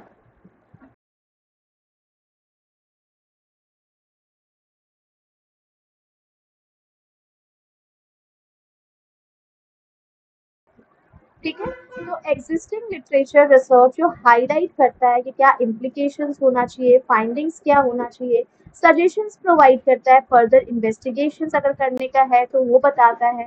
तो समरी एंड कंक्लूजन में हम तो ये तो देख रहे हैं कि हाँ हमने क्या क्या वर्क किया, क्या क्या वर्क नहीं किया, सब बता भी रहे हैं, और साथ ही साथ क्या क्या वर्क नहीं किया ये भी बता रहे हैं, सो दैट इन फ्यूचर कोई और पर्सन उस रिसर्च को कंप्लीट करना चाहे तो वो इस पॉइंट पे भी वर्क कर सके। ठीक है, ये जो है आपका एक सिंथेसिस रिसर्च फाइंडिंग होता है ब्रॉड सिग्निफिकेंस में। रिकमेंडेशन में क्या क्या बताते हैं, इस सेक्शन में हम प्रॉपर इंपॉर्टेंस पर्टिकुलरली जो रिसर्च में होता है, क्लाइंट ऑर्गेनाइजेशन, सब कुछ बताते हैं। प्रैक्टिकल गाइड क्या था, आपको एक्शनेबल सजेशन अगर है कुछ रिसर्च फाइंडिंग के बेसिस पे तो बताते हो आप, जो आप बिगिनिंग में डालते हो, रिकमेंडेशन बिगिनिंग में पोजीशन किया आता है, report to highlight it's important from outside, अगर कुछ सजेशन है आपके पास फर्दर रिसर्च के लिए, और अगर कोई फर्दर पर्सन रिसर्च करेगा तो आपका सजेशन उसको अगर हेल्प कर सकता है तो आप फर्दर सजेशन भी प्रोवाइड करते हो। कंटिन्यूअस होता है, लाइक देखो रिसर्च तो कंटिन्यूअस है, हमने पढ़ा था, ठीक है। तो आउटलाइन एवेन्यू फ्यूचर इन्वेस्टिगेशन के लिए अगर कुछ आपके पास पॉइंट है जो फ्यूचर में रिसर्चर को हेल्प कर सकता है तो आप उनको बताते हो। Research question uncovered during the study, आप और इंटीग्रिटी ऑनेस्टी मेंटेन करते हो। सेक्शन के अंदर, इस सेक्शन के अंदर रिसर्चर जो है कुछ कमिटमेंट बताता है एडवांसिंग नॉलेज एंड एड्रेस करता है लिमिटेशंस को करंट रिसर्च के अकॉर्डिंग। अब list of reference and bibliographies क्या है, ये भी आपका एक इम्पॉर्टेंट कंपोनेंट है रिसर्च रिपोर्ट का, जो ये इंश्योर करता है कि प्रॉपर अट्रीब्यूशन होना चाहिए सोर्स एंड एक्नॉलेजमेंट का, स्कॉलरी कंट्रीब्यूशन, मतलब सभी कुछ कुछ उसका जिनका इन्वॉल्वमेंट हुआ है उन सबको हम प्रॉपर से साइटेशंस करेंगे। लिस्ट ऑफ रेफरेंस, ये सेक्शन जो है ये आपको डिटेल्स बताता है आपका वर्क का, मतलब रेफरेंस, रेफरेंस मतलब क्या होता है, रेफर्ड, रेफरेंस, रेफर, समझ में आ रहा है। तो हमने जो अपना वर्क कंप्लीट किया है या फिर जिससे भी कॉपी किया है, साइटेशंस की बात कर रहे हैं, मेन टेक्स्ट रिपोर्ट की बात कर रहे हैं, उसको हम एक प्रिसाइज साइटेशंस प्रोवाइड करेंगे, reference with in the document, जिसके हेल्प से अगर मान लो आपने गूगल अगर कोई टॉपिक किया है और गूगल के टॉपिक में आप देखोगे कि यहाँ पे ब्लू हाईलाइटेड लाइन है और यहाँ ब्लैक लाइंस लिखा हुआ है, अब आपको मन होता है कि मैं जानूं कि ये लाइंस कहाँ से आया है, तो अगर आप ये ब्लू हाईलाइटेड लाइन पे क्लिक करोगे तो एक नया पेज ओपन हो जाएगा, एक नया पेज ओपन होगा और उस पेज पे उसकी जानकारी प्रॉपर तरीके से लिखी होगी। तो सेम यहाँ लिखा है कि हमें ये भी करना होता है सो दैट अगर रीडर्स जानना चाहे, वेरीफाई करना चाहे इंफॉर्मेशन को जो आपने प्रेजेंट किया है, तो वो इस लिंक पर क्लिक करके वेरीफाई कर सकते हैं। तो जो लिस्ट ऑफ रेफरेंस होता है इसमें कुछ स्टाइल्स हमें फॉलो करना होता है, जैसे कि एपीए, एमएलए, शिकागो, जिसके हेल्प से हम ऑथर्स के नेम को अल्फाबेटिकली मीन्स अरेंज करते हैं, टाइटल वर्क का कैसे देना है वो अरेंज करते हैं। तो क्या क्या स्टाइल है, APA, MLA, Chicago, APA, MLA, Chicago, ये तीनों हम लोग देख लेंगे। बिब्लियोग्राफी क्या होता है, बिब्लियोग्राफी में हम ब्रॉडर वे से ये बताते हैं कि हमारा सोर्स क्या था, हमने जो डेटा कलेक्ट किया वो सब सोर्सेस क्या, किधर किधर से डेटा कलेक्ट किया, मतलब ना ही वर्क साइटेशन का बट ऑल्सो एडिशनल सोर्स अगर कुछ है जो कि रिसर्च प्रोसेस में आपको हेल्प किए हैं, रिगार्डलेस डायरेक्टली उसको साइटेशन ना करने के बजाय हम क्या कर रहे हैं, कुछ रेलिवेंट लिटरेचर था ऐसा या कुछ ऐसी अंडरस्टैंडिंग टॉपिक के बारे में मैंने लिया है तो हम उसको बिब्लियोग्राफी में इंक्लूड कर देते हैं। जैसे कि मैंने लिखा ये टॉपिक जो है मैंने ये गूगल से लिया है एंड गूगल का ये आपका लिंक रहा, ये यहाँ पे डाल दिया, तो ये क्या हुआ, बिब्लियोग्राफी। मैंने ये टॉपिक जो है इस मैगजीन से लिया है एंड इस मैगजीन का यहाँ पे नाम डाल दिया, ठीक है, ये हुआ आपका बिब्लियोग्राफी। क्या हुआ, ये बिब्लियोग्राफी, ठीक है, दिस इज द बिब्लियोग्राफी, ठीक है। तो बिब्लियोग्राफी जो है आपको पूरा एक्सपांसिव व्यू देता है रिसर्च लैंडस्केप का। ये तो हो गया, चलो अब रिसर्च आई मीन रेफरेंस का और बिब्लियोग्राफी का अंतर क्या है ये देख लेते हैं। रेफरेंस का और बिब्लियोग्राफी का अंतर क्या है ये देख लेते हैं। रेफरेंस का मतलब होता है रेफर करना, अगर मान लो मैंने गूगल पे यूज किया, ठीक है, गूगल पे यूज किया, गूगल पे भी मुझे आया नोटिफिकेशन कि अगर अपने फ्रेंड को रेफर करोगे तो अगला पे 300 रुपया क्या डिस्काउंट मिलेगा या 300 रुपया कैशबैक मिलेगा, ऐसा लिखा हुआ आता है ना, yes that is only reference, मतलब मैं किसी और का रेफरेंस लेके जा रही हूँ एग्जाम देने, मैंने किसी और का रेफरेंस लेके यहाँ पे एडमिशन कराया है, मैंने अपने फ्रेंड के रेफरेंस से ये ड्रेस बाय किया है, ठीक है। तो रेफरेंस मतलब होता है जो सोर्स होता है उसको refer to research work including cited test, और यहाँ पे सारा ही मटेरियल आ जाएगा जो आपका रिसर्च में इंक्लूड किया है आपने। यहाँ पे सिर्फ प्राइमरी सोर्स आता है जैसे कि journal, articles, research paper, thesis, dissertation, ये आपका रेफरेंस में, बट बिब्लियोग्राफी में प्राइमरी एंड सेकेंडरी दोनों आ जाएंगे, ठीक है, बुक्स अगर है, आर्टिकल्स है, वेबसाइट है, ये सब तो आएंगे ही आएंगे, बट प्राइमरी और सेकेंडरी दोनों आएंगे।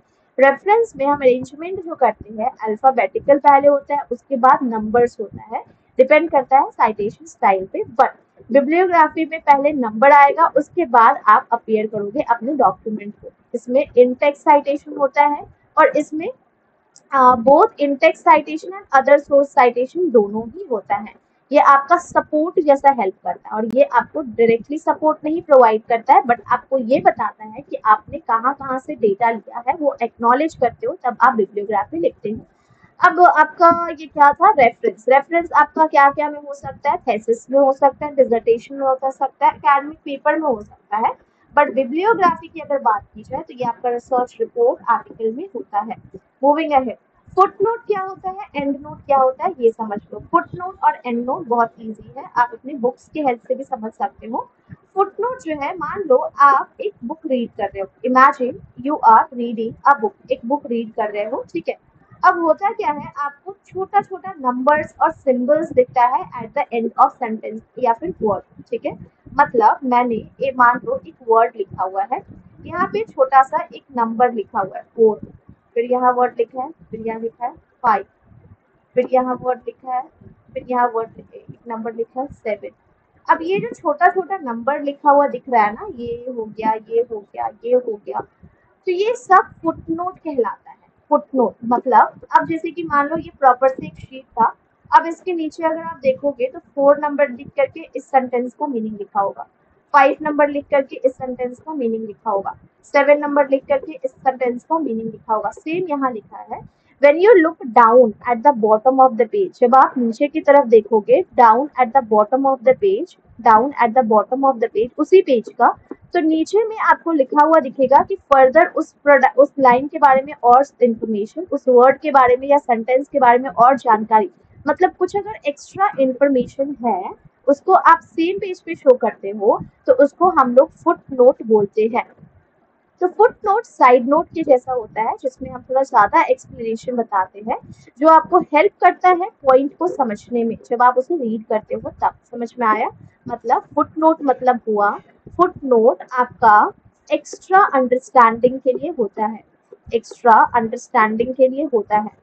आपने ये सेंटेंस रीड किया, आपको समझ में आया, वो तो ठीक है, वो समझ गए आप, ठीक है, बहुत अच्छी बात है, बट अगर आप एक्स्ट्रा नॉलेज लेना चाहते हो उस स्टेटमेंट के बारे में, तो प्लीज पॉइंट नंबर 4 पे रेफर करो, और यहाँ पे आओगे तो पॉइंट नंबर 4 के बारे में एक्स्ट्रा यहाँ पे नॉलेज लिखा होगा, ठीक है। That is the foot note, that is foot note, ठीक है।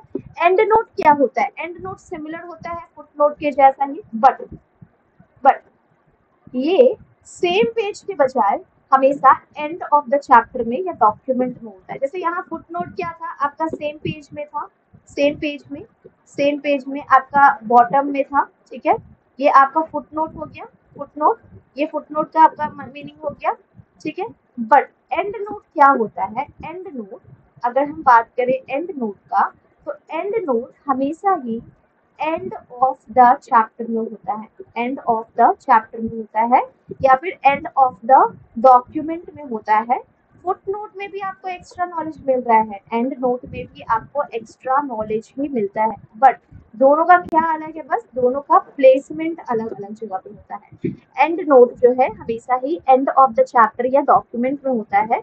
When you see a number or a symbol in a text, you know that there is a more information about it. जब आपको number, जैसे ये देखो, ये statement लिखा है, मैंने यहाँ के नीचे में लिख दिया 4, मैंने यहाँ नीचे लिख दिया 5, मतलब ये क्या मतलब हुआ इसका? इसका मतलब हुआ कि अगर आपको इस पूरा स्टेटमेंट के बारे में थोड़ा और जानकारी लेना है, तो आप पॉइंट नंबर 4 पे रेफर करो, यहाँ पे आपको इसका एक्स्ट्रा इंफॉर्मेशन मिल जाएगा। ये हो गया आपका फुट नोट। लेकिन यही बात जब मैं एंड ऑफ द चैप्टर में लिखूंगी, यही सेम स्टेटमेंट जब मैं एंड ऑफ द चैप्टर में लिखूंगी, तब वो एंड नोट कहलाएगा, ठीक है। It is about at the end of the chapter या डॉक्यूमेंट, एंड नोट जैसे कि आप एक्स्ट्रा डिटेल्स कलेक्ट करते हो, एक्सप्लेनेशन कलेक्ट करते हो, इसको एक साथ ग्रुप करके एंड में समझते हो इजी रेफरेंस के लिए, ठीक है। यहाँ पे देख सकते हो फुट नोट और एंड नोट के बारे में अच्छा से और एग्जाम्पल दिया है। देखो, फुट नोट और एंड नोट दोनों ही आपको एडिशनल नॉलेज प्रोवाइड करता है, एक्स्ट्रा नॉलेज प्रोवाइड करता है, दोनों ही आपको फुट नोट हो या एंड नोट हो, एक्स्ट्रा नॉलेज मतलब एडिशनल नॉलेज प्रोवाइड करता है। ये देख सकते हो, बोथ आर एडिशनल नोट, दोनों ही एडिशनल नोट है जो आपको टेक्स्ट के लिए मेंशन किए जाते हैं। जैसे एग्जाम्पल में हो सकता है ये मैंने लिखा और ये नंबर दे दिया, तो मतलब ये रेफरेंस या कोड के लिए है। अब नोट्स जो लोकेटेड है बॉटम ऑफ द पेज पे उसको फुट नोट बोलते हैं, नोट्स जो लोकेटेड है एंड ऑफ द सेक्शन पे उसको चैप्टर या बुक का उसको एंड नोट बोलते हैं। PRO जिसकी हेल्प से रीडर्स जो है समझ पाते हैं कि उनको रीड करना है, और ये यहाँ पे एंड नोट बस डिस्ट्रैक्शन को कम करने के लिए होता है, डिस्ट्रैक्शन को कम। अब जैसे कि मान लो यहाँ पे ये 1 लिख दिया है, तो आप सेम अभी यहाँ पे देख लोगे, बट यहाँ पे अगर 1 लिखा है तो यहाँ पे आपको सेम इन्फॉर्मेशन नहीं मिल रहा है, तो आप डिस्ट्रैक्ट थोड़ा कम हो गया, और जब चैप्टर का एंड होगा तब आप ये सब रीड करोगे। तो आपका बस फुट नोट में आप डिस्ट्रैक्ट हो जाते हो, मतलब सेम पॉइंट को देखने लगते हो तुरंत, और यहाँ पे डिस्ट्रैक्शन जो है थोड़ा कम होता है, डिस्ट्रैक्शन थोड़ा कम होता है। यहाँ पे आपको इंटरप्ट नहीं होता है, ठीक है, कुड इट सॉरी इंटरप्ट होता है, बट यहाँ पे आपका नहीं होता है, रीडर जो है दूसरे मतलब एंड ऑफ द पेज में ही देख पाते हैं। अब ये IBID क्या है, OPCID क्या है, LOCID क्या है, ETAL क्या है, ये समझ लो, ये वाला भी आपसे एग्जाम में कई बार पूछा गया है, ठीक है। ये सारे एब्रीविएशन है जिसको आपको समझने का है। आई थिंक ये आपका जुलाई वाला पेपर में भी आया था शायद से, या फिर उससे पहले वाला एग्जाम में आया था, नॉट श्योर, बट ये आया तो है। IBID क्या होता है? IBID एक अब्रिविएशन है जो आपका लेटिन टर्म में होता है, IBIDEF, जिसका मतलब होता है it is used in footnote or endnote to refer the same author and source from where cited immediately preceding। मतलब IBID मतलब होता है सेम, IBID मतलब क्या होता है, सेम, देखो लिखा है ना, द सेम, मतलब ये हुआ कि फुट नोट हुआ या एंड नोट हुआ, दोनों के ही ऑथर सेम है। तो मैं क्या कर रही हूँ, दोनों ऑथर का नाम लिखने के बजाय मैं क्या लिख दे रही हूँ, ऐसे ब्रैकेट देके IBID, मतलब क्या हुआ कि दोनों के ही ऑथर इज सेम, दोनों के ऑथर इज सेम, ठीक है। तो ये आपका IDBI मतलब होता है, IBID मतलब हुआ IBIDEF मतलब हुआ सेम सेम, है ना। ये हम हमेशा ही फुट नोट या एंड नोट में यूज करते हैं, ये बताने के लिए कि दोनों के author is same and source is also same, और साइटेशंस करने के बजाय हम इमीडिएटली ये स्मॉल में लिख देते हैं IBID, ठीक है। OP.CIT क्या होता है, ये भी आपका एक अब्रिविएशन है जो लेटिन टर्म में है। ऑपस साइटअप मतलब ये हुआ work cited, it is used to refer कि जो प्रीवियसली साइटेड वर्क था ना वो सेम ऑथर का है। देखो समझने का कोशिश करना यहाँ पे, ठीक है, ये पॉइंट्स बहुत ही इंपॉर्टेंट है।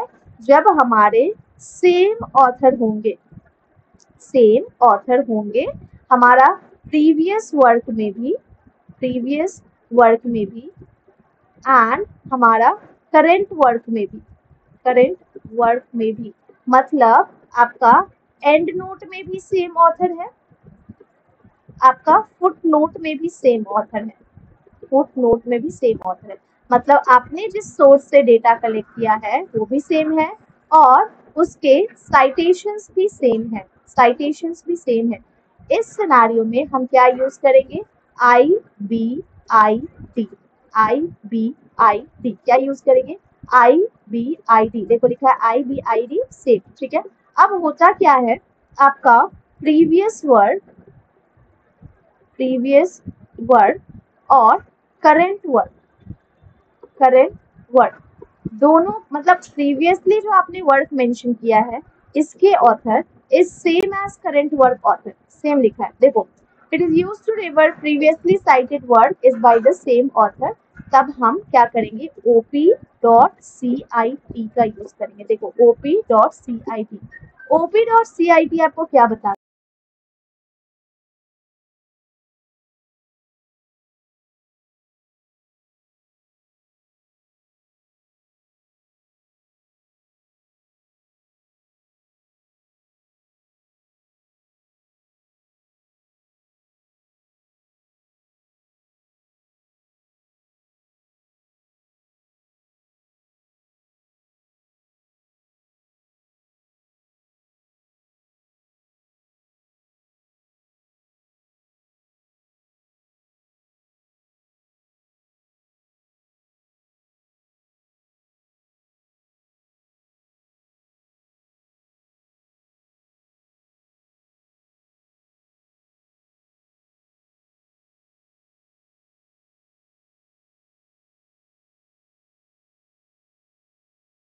अब मान लो मैंने दो जगह अपना वर्क शो किया, ठीक है।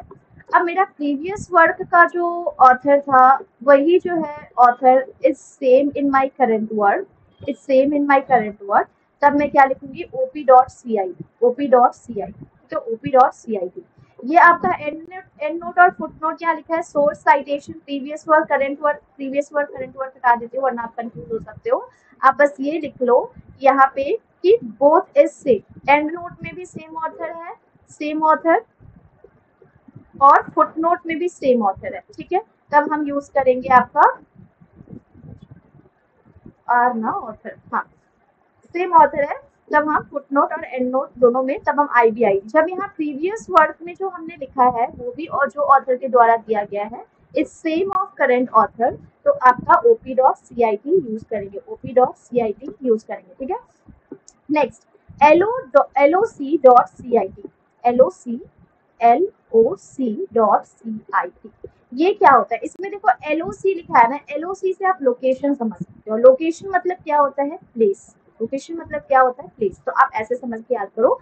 Abbreviation Latin term cito mean in the place cited is used to repeat the title and page number, जब हमें रिपीट करना होगा, आरपी रिपीट करना होगा पेज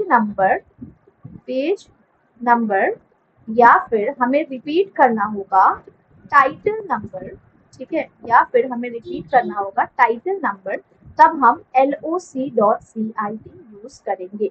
हमारा जो प्रीवियस वर्क था उसके अकॉर्डिंग हम सेम डॉक्यूमेंट में, मतलब हमारा प्रीवियस वर्क में जो पेज नंबर, ठीक है, हमें वही नंबर शो करना है अपने करंट में, ठीक है, वही पेज नंबर हमें शो करना है करंट में, तो मैं वही डेटा सेम कॉपी करने की जगह मैं क्या यूज कर रही हूँ, LOC.CIT, मैं ये यूज कर रही हूँ। इसका मतलब क्या हुआ कि I am repeating my page number and title number, ठीक है। तो प्रीवियस वर्क को जब हमें सेम पेज नंबर को या टाइटल नंबर को same as it is copy करना होगा, तो कॉपी करने के बजाय मैं LOC.CIT यूज कर ले रही हूँ, ठीक है। ETAL fourth number, ETAL, ETAL क्या होता है, ETAL या फिर ETALIA मतलब होता है अदर्स, मतलब हम क्या कर रहे हैं, ये इंडिकेट करने की कोशिश कर रहे हैं कि there are additional authors beyond specified mean, तो मैंने यहाँ पे लिख दिया, जैसे मल्टीपल ऑथर्स थे ना वहाँ पे, मल्टीपल ऑथर्स, तो वो तो आपका मान लो वो पब्लिकेशन में चाहिए होता है, ठीक है, बट मैं क्या कर रही हूँ, यही मल्टीपल ऑथर्स का वर्क को अपना रिसर्च में शो कर रही हूँ, अपने रिसर्च में शो कर रही हूँ, तो सबका नाम लिखने की जगह what I am doing, ETAL, ETAL, ठीक है, ऐसे नाम मेंशन कर देती हूँ। इसका मतलब ये होता है कि कुछ एडिशनल ऑथर्स भी है जो नाम स्पेसिफाई किया है, इसके अलावा भी है जिसका वर्क मैंने कॉपी किया है, तो वो तो आपका ओरिजिनल वर्क था, बट यहाँ पे आप कॉपी कर रहे हो ना, तो यहाँ कॉपी जब कर रहे हैं तो जो एडिशनल ऑथर्स का नाम लिखने को है, सारा नाम नहीं लिख पा रहे, 4 नाम लिखा फिर लिख दिया ETAL, इसका मतलब हुआ कि जो नाम यहाँ मेंशन है इससे ज्यादा और भी नाम है, दैट इज एडिशनल ऑथर और भी है, दैट इज ETAL। हो गया, समझ में आ गया। अब जैसे कि आप एग्जांपल्स देख लो, सबका एक एक करके समझ में आ जाएगा।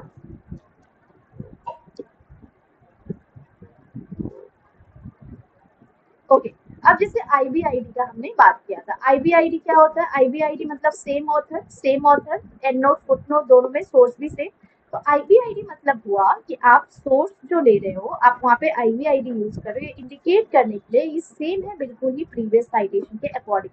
जैसे प्रीवियस साइटेशन में मैंने प्रॉपर से नाम लिखा कि ये जो डेटा है ये आपका स्मिथ जे 2020 में डेटा इन्होंने प्रोवाइड किया था इस टॉपिक के बारे में, और जर्नल का नाम लिख दिया साइंस जर्नल, ये पेज नंबर ये है, ठीक है।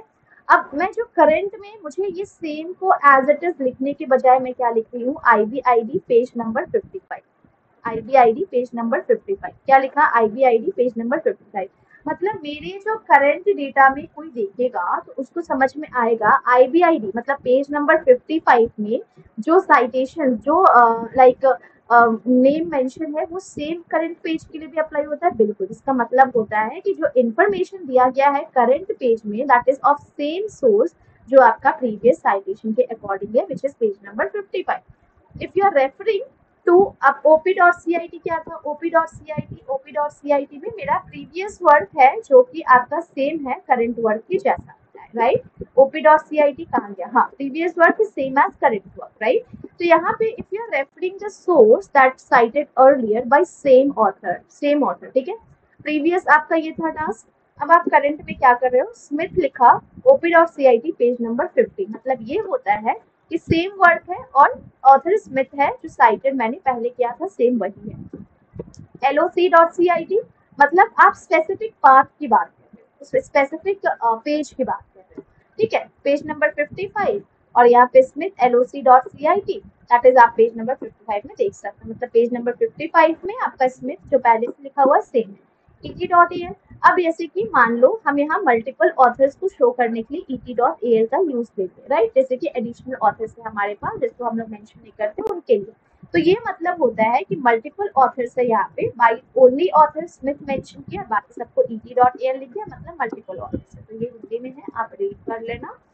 अब अपेंडिसेस क्या होता है समझिए। अभी अपेंडिसेस हमेशा ही एक्स्ट्रा और एडिशनल मटेरियल होता है जो हम एंड ऑफ द रिसर्च में लगाते हैं। कहाँ पे, एंड ऑफ द रिसर्च में लगाते हैं। जैसे कि मान लो हमारे पास कुछ क्वेश्चनर है, कुछ क्वेश्चंस है, कुछ इंटरव्यू शेड्यूल्स है, ठीक है, या कुछ ऐसा एडिशनल डॉक्यूमेंट सेम लिखा है। देखो अपेंडिसेस जो है बहुत ही इंपॉर्टेंट डॉक्यूमेंट होता है, जो कि एक एडिशनल एक्स्ट्रा मटेरियल होता है जो हम हमेशा रिसर्च का एंड में लगाते हैं। कहाँ पे, रिसर्च का एंड में लगाते हैं। अपेंडिक्स हमेशा ही रिसर्च का एंड में होता है। पर्टिकुलरली इसमें सारे क्वेश्चन है, इंटरव्यू शेड्यूल या फिर कुछ ऐसा सप्लीमेंट्री डॉक्यूमेंट जो आपको रिसर्च प्रोसेस में आपने यूज किया है वो आप डालते हो। इसमें हम वैल्यूएबल इंफॉर्मेशन डालते हैं जो रीडर्स को डीपर अंडरस्टैंडिंग, मतलब extra information, deeper knowledge provide कर पाता है research method and data collection process में। ये इम्पोर्टेंट है जानना कि अपेंडिसेस जो है आपको काउंट नहीं होता है टोटल नंबर ऑफ पेजेस में, क्योंकि ये एक्स्ट्रा आइटम है। याद रखना अपेंडिसेस के बारे में, ये पॉइंट्स लिख लो। अगर हम लोग बात करें अपेंडिसेस, अपेंडिसेस, तो अपेंडिसेस क्या है, फर्स्ट ऑफ ऑल ये आपका एक्स्ट्रा नॉलेज होता है, मतलब ये आपका एक्स्ट्रा पेज होता है जिसको हम लोग डू नॉट ऐड टू, जिसको हम लोग do not count towards total number of pages, to total number of pages, हम उसको टोटल नंबर में नहीं काउंट करते पेजेस, ठीक है।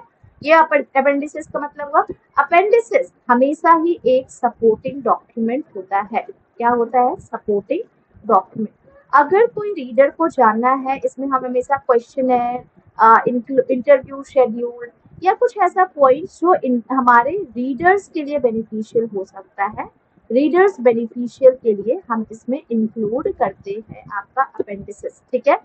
अब यहाँ देख सकते हो ये आपका एक हेल्पफुल वे होता है जिसके हेल्प से आप अपने पेजेस मटेरियल और सपोर्ट को शो कर सकते हो, अपने कंटेंट रिपोर्ट को शो कर सकते हो without cluttering the main body of text. Appendices include करके रीडर जो है या फिर एग्जामिनर्स रिव्यू कर सकते हैं, एडिशनल इंफॉर्मेशन दे सकते हैं और एक अंडरस्टैंडिंग नॉलेज गेन कर सकते हैं, ठीक है। अपेंडिसेस हो गया। अब यहाँ पे आ जाते हैं वो जो MLA, APA, शिकागो स्टाइल था उसको समझने के लिए। ये वाला भी इम्पोर्टेंट है क्योंकि ये आपसे एग्जाम में पूछा जाता है अक्सर। APA स्टाइल क्या होता है, MLA स्टाइल क्या होता है, शिकागो स्टाइल क्या होता है, तो ये समझने का है। तो APA का फुल फॉर्म, MLA का full form is very important. सबसे पहले यहाँ से स्टार्ट करते हैं। The two most common used referencing style, ये रेफरेंसिंग स्टाइल है जो कि आपका पब्लिश किया जाता है डेटा को या तो MLA में या फिर APA में। MLA क्या होता है, that is modern language association. APA क्या होता है, अमेरिकन साइकोलॉजिकल एसोसिएशन। हर एक में आपका अपना रूल्स होता है, गाइडलाइंस होता है जिसके हेल्प से आप अपने डेटा को शो करते हो with in text and format, bibliography में या रेफरेंस लिस्ट में, जो कि एंड ऑफ द डॉक्यूमेंट में यू शो। MLA का फुल फॉर्म क्या है, that is modern language association, modern language association. APA का फुल फॉर्म क्या है, American psychological association. Modern language association, यहाँ पे हम हमेशा ह्यूमैनिटीज, लिटरेचर, लैंग्वेज आर्ट्स, ये सारे सब्जेक्ट लेते हैं। यहाँ पे जो हम साइटेशंस करते हैं सबसे देखो इसमें साइटेशंस आपका ऑथर का लास्ट नेम आएगा सिर्फ और पेज नंबर आएगा। क्या क्या आएगा एमएलए में? ऑथर का लास्ट नेम और page number. Bibliography work cited list arrange किया था अल्फाबेटिकल ऑथर्स लास्ट नेम से ही। तो जैसे कि मान लो ये मेरा रिसर्च पेपर था तो मैंने लिखा है एमएलए स्टाइल में handbook for writer research paper 8 edition. मैं इसमें पेज नंबर लिख रही हूँ, राइटर का यहाँ पे नाम लिखूंगी, राइटर का नाम में भी उसका लास्ट नेम आएगा दैट इज एमएलए में। ठीक है, एमएलए में लास्ट नेम ऐसे याद रख लो। L for last, A for author, authors last name आएगा और साथ ही साथ पेज नंबर आएगा, याद हो जाएगा। देखो क्या है style? MLA that is modern language association. अब इसमें इंपॉर्टेंट क्या है याद रखना? Subject art, science, literature and language, arts literature and language, arts literature and language. ठीक है, this is for okay, this is for arts literature and this is for language. यही तीन के लिए होता है। अब इसमें हम साइटेशन कैसे करते हैं? तो ए for author, author author authors, L for last, authors last. ठीक है, तो इसमें हम ऑथर का लास्ट नेम डालेंगे पहले, फिर आप इसमें क्या डालोगे? Page number plus page number, बस हो गया। यही आपका एमएलए का होता है। Author last name as well as page number, arts होता है सब्जेक्ट, लिटरेचर होता है, लैंग्वेज होता है, ये सब इसमें इंक्लूडेड होते हैं। एपीए क्या होता है देख लो। APA American psychological association, American psychological association. इसमें हम social science, psychology, sociology and education include करते हैं। तो social science, psychology, EYS psychology की स्पेलिंग गलत है, आप लोग करेक्ट कर लेना। Sociology and education, sociology and education, ये सारे वर्ड्स आगे, ये सारे सब्जेक्ट्स आ गए। अब इसमें हम साइटेशन करते कैसे? इसमें भी हम ऑथर का लास्ट नेम लेंगे, इसमें भी हम ऑथर का लास्ट नेम लेंगे और लास्ट नेम के साथ ही साथ यहाँ तो पेज नंबर ले रहे थे बट यहाँ पेज नंबर नहीं लेके पब्लिकेशन ईयर लेंगे।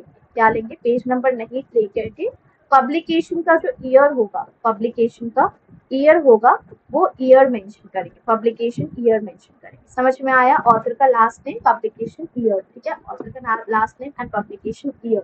रेफरेंस लिस्ट अरेंज किया जाता है अल्फाबेटिकली ऑथर के नेम के अकॉर्डिंग। जैसे कि यहाँ पे देखो, publication manual of APA style that is American psychological association style 7th addition.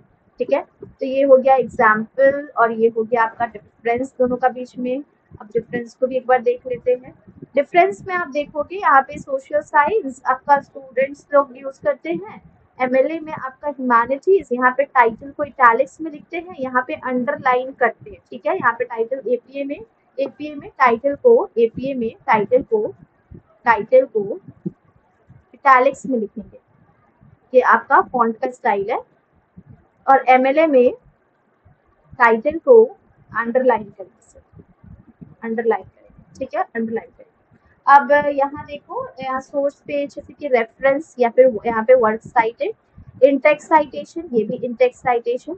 यहाँ पे ऑथर का नेम और उसका ईयर आता है पब्लिकेशन का एपीए में, और आपका एमएलए में ऑथर का नेम और सिर्फ पेज नंबर आता है।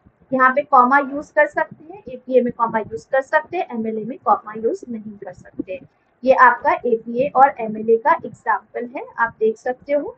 एपीए में हमने क्या पढ़ा? एपीए में वी टेक द ईयर, ठीक है, पब्लिकेशन ईयर। देखो यहाँ पे भी पब्लिकेशन का ईयर लिखा हुआ है कि हम सिर्फ ईयर लेंगे और उसका नाम लेंगे ऑथर का। ठीक है, टाइटल लिया, इशू नंबर, कॉमा यूज किया है। अब एपीए वेबसाइट पे ऑथर का नेम है ना, डेट ऑफ पब्लिकेशन, ईयर मतलब हो गया पब्लिकेशन का ईयर, टाइटल डॉक्यूमेंट आपका जो भी है। एमएलए में हम ऑथर का फर्स्ट नेम ले रहे हैं बट यहाँ तो लास्ट नेम लिखा है मैंने, चलो लास्ट नेम ही समझो। ठीक है, नेम ऑफ डेटाबेस एंड इस तरीके से हम डेटा को शो करते हैं। अब impact factor, citation, H index, i ten index, ये सब क्या होता है जल्दी जल्दी देख लो। इम्पैक्ट फैक्टर मतलब मान लो आपके पास एक मैगजीन है, ठीक है, मैगजीन। अब वो मैगजीन में अलग अलग रिसर्चर का वर्क मेंशन है, ठीक है, रिसर्चर का वर्क मेंशन है। तो उसको हम लोग लाइक उसके हेल्प से हम समझ पाएंगे कि हाँ क्या हो रहा है क्या नहीं हो रहा है। सेम है impact factor. Imagine you have a magazine and you want to know how important it is. आप जानना चाहते हो कि वो कितना इम्पोर्टेंट है। समझ में आया? आपके पास कोई बुक्स है या मैगजीन है, आप जानना चाहते हो कि वो बुक कोई काम का है भी या नहीं है, या फालतू फोकट में बस बना के छाप के रख दिया है, वैसा है क्या, आप वो जानना चाहते हो, ठीक है। तो वो कैसे हो सकता है देख लो। द इम्पैक्ट फैक्टर आपको बताएगा कि कितना इम्पोर्टेंट वो आर्टिकल या फिर वो मैगजीन है, वो और जो भी रिसर्चर के द्वारा मेंशन किया गया है या फिर उनका वर्क को, ठीक है। मतलब अगर मुझे किसी भी मैगजीन, अगर मुझे किसी भी आर्टिकल का उसका चेक करना है कि वो कितना इम्पोर्टेंट है, कितना अच्छा है, फ्रूटफुल हो सकता है रीड करना या नहीं रीड करना, वो हम इम्पैक्ट फैक्टर के हेल्प से जान सकते हैं।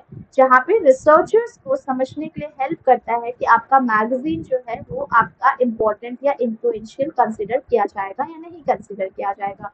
साइटेशंस मतलब तो समझ गए कि जहाँ पे आप पेपर लिख रहे हो तो आपको दूसरे पर्सन के वर्क को मेंशन करना होगा उनके नाम के साथ, सो दैट आप अपने आइडियाज को सपोर्ट कर सको। तो इसी मेंशन जो आप नेम मेंशन कर रहे हो इसी को साइटेशन बोलते हैं, जो शो करता है कि आपका जो इन्फॉर्मेशन है ये दूसरों को हेल्प करेगा अपना ओरिजिनल सोर्स पता लगाने में। एच इंडेक्स क्या होता है? एच इंडेक्स जो है ये आपका स्कोर कार्ड होता है रिसर्चर का। स्टूडेंट्स का स्कोर कार्ड होता है, वैसे ही रिसर्चर का भी स्कोर कार्ड होता है।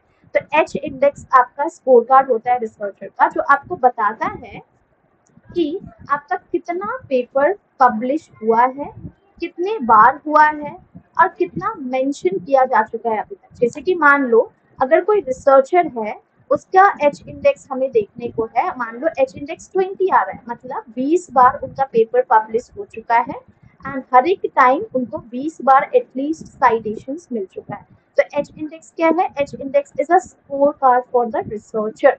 आइटेन इंडेक्स, आइटेन इंडेक्स आपका सिंपल तरीका है ये जानने के लिए कि रिसर्चर का वर्क को साइटेशंस मिल रहा है या नहीं मिल रहा है। ये काउंट करके आपको बताता है कि आपके पेपर को कितने साइटेशंस मिल चुके हैं अब तक। जैसे कि आइटेन इंडेक्स आपका 3 है, मतलब ये हुआ कि आपका 3 पेपर है अभी तक जिसको एटलीस्ट 10 टाइम्स साइटेशंस मिल चुका है। जी इंडेक्स क्या होता है? जी इंडेक्स आपका ओवरऑल आपको रिसर्चर का वर्क को बताता है। देखो स्कोर कार्ड देखना है तो एच इंडेक्स देखेंगे, आपका साइटेशन देखना है तो हम लोग आई10 इंडेक्स देखेंगे, आई10 इंडेक्स। और जी इंडेक्स आपका ओवरऑल वर्क बताता है रिसर्च का, जो कि आपको साइटेशंस भी हुआ, मेंशन भी हुआ, साथ ही साथ कितना पेपर पब्लिश हुआ है, एक ब्रॉडर पिक्चर देता है आपके रिसर्च का। तो ये सब आपका रिसर्चर के वर्क को अंडरस्टैंड करने में हेल्प करता है। ठीक है, एच इंडेक्स यहाँ पे देख सकते हो, आई10 इंडेक्स ये सेम रिपीट हो चुका है आई थिंक सो। हाँ जी इंडेक्स ये सेम रिपीट हो गया है। अब मेटाफिजिक्स, एपिस्टेमोलॉजी, रेशनलिज्म, ये सब क्या होता है? मेटाफिजिक्स इज लाइक, मेटा मतलब क्या होता है? मेटा कम्युनिकेशन मतलब communication about communication. Meta cognition मतलब नॉलेज अबाउट नॉलेज, जो कि हमने टीचिंग एप्टीट्यूड में ऑलरेडी पढ़ रखा है। तो वैसे ही मेटाफिजिक्स होता है। मेटाफिजिक्स जो है ये ब्रांच है फिलोसफी का, जो आपको एक एब्स्ट्रैक्ट कॉन्सेप्ट देता है एग्जिस्टेंस का, नॉलेज का, आइडेंटिटी का, टाइम का, स्पेस का, जो क्लोजली लिंक होता है एपिस्टेमोलॉजी से, जहाँ पे हम स्टडी ऑफ नॉलेज करते हैं। एपिस्टेमोलॉजी क्या है? ये आपका ओरिजिन बताता है, नेचर बताता है, स्कोप बताता है, मेथड बताता है, जिसके हेल्प से आपने वो पर्टिकुलर नॉलेज को एक्वायर किया। ठीक है, एपिस्टेमोलॉजी इसमें दो अप्रोच फॉलो होते हैं, एक रेशनलिज्म, एक एम्पिरिसिज्म। रेशनलिज्म क्या होता है? रेशनलिज्म होता है मतलब लॉजिक होना, रीजन के साथ वर्क करना। प्राइमरी मीन्स होता है इसका कि आप जो नॉलेज एक्वायर कर रहे हो ना, वो नॉलेज आपका लॉजिकल हो और रीजन के साथ हो। प्रायोरिटाइज करता है माइंड एबिलिटी को एंड रीजन प्रोवाइड करता है sensory experience using deduction to draw the conclusion. Empiricism आपका सेंसरी एक्सपीरियंस होता है,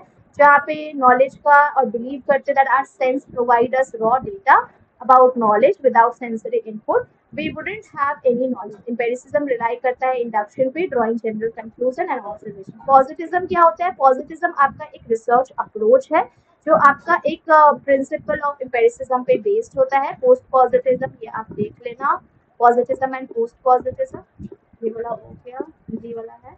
ontology, ontology that is metaphysics, axiology, ये सब एक्स्ट्रा टर्म्स है जिसको आप रिकॉर्डेड क्लास से कवर कर लेना। Positivism, post positivism, okay, again positivism, post positivism. चलो हमारा क्लास ओवर हो चुका है, रिसर्च का revision is completed. Thank you so much for watching everyone. I hope you like the session. हमारा रिसर्च का भी आपका रिविजन ओवर हो चुका है। अभी कहीं भी किसी को कुछ डाउट होगा आप कमेंट कर सकते हो, नीचे कमेंट डाउन बिलो कर सकते हो, कमेंट डाउन आप सबको रिस्पॉन्स किया जाएगा, ठीक है, कुछ डाउट होता है तो। और सब्सक्राइब कर लो चैनल को, बेल आइकन हिट कर दो, और साथ ही साथ व्हाट्सएप और टेलीग्राम दोनों को ज्वाइन कर दो। पीडीएफ मैं दोबारा से आपको टेलीग्राम पे अभी शेयर कर दूंगी, और साथ ही साथ नोट्स के शीट भी, सो दैट आपको कहीं से कुछ लिखना हो आपको कोई प्रॉब्लम ना हो सके। Thank you so much, thanks a lot. अब हम कम्युनिकेशन स्टार्ट करेंगे, ठीक है, कुछ थैंक यू सो मच।